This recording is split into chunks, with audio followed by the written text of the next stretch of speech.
Hi guys, no, comment lang tayo doon sa yun nga, sinisisi nila kay Vice President Sara yung na investigate yung regarding doon sa ghost employee nung Department of Education. Pero meron akong ipapakitang clip sa inyo. Panoorin nyo na lang na kung paano magtugma-tugma yung mga statement ni Vice President Sara.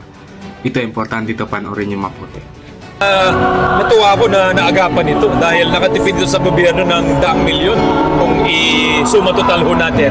At ako naman, nagtataka ako bakit walang napaparusahan dito. Kung baga ang parusa ay tinatanggalan lang ng voucher.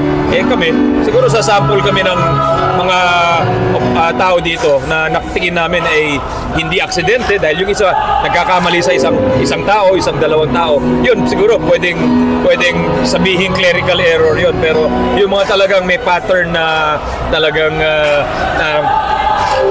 nagtitake advantage siya o nananamantala dun sa sistema, naghahanap ng butas para kumita, yun talaga siguro sasampulan mo natin yun.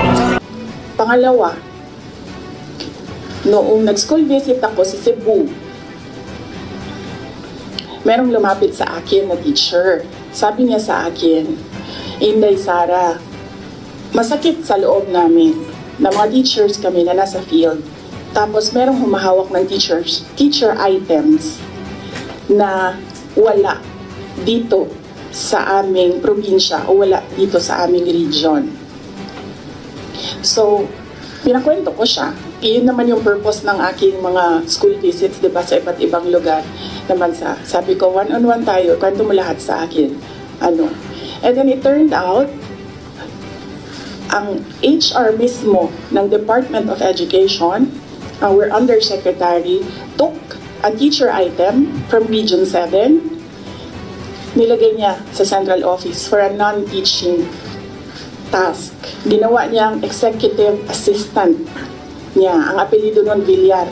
Meron niyang paper trail. So, nung bumalik ako sa central office, tinanong ko, totoo ba na meron tayong teacher item galing sa Region 7 na nandito sa atin?